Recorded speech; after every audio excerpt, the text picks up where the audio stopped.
ওই যে দেখছেন ছেলেটি, ও হচ্ছে বিশেষ চাহিদা সম্পন্ন, প্রতিবন্ধী, ভালোভাবে হাঁটতে পারে না, খুঁড়িয়ে খুঁড়িয়ে হাঁটতে হয়।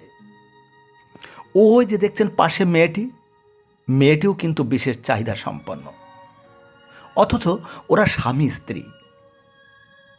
ওদের মধ্যে আছে ভালোবাসা, আছে প্রেম, আছে দায়িত্ববোধ, নেই কোনো অহংকার, অহমিকা, আভিজাত্য।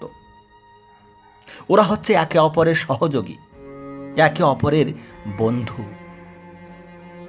অথচ সমাজে অনেক জায়গায় দেখা যায় একে অপরকে ছেড়ে অনায়াসে চলে যাচ্ছে। আসলে দাম্পত্য জীবনে সুখী ও সুন্দর হতে কোনো গাড়ি বাড়ি লাগে না, অট্টালিকা লাগে না, ধন সম্পত্তি লাগে না, লাগে একটা মন, লাগে একটা সুন্দর হৃদয়।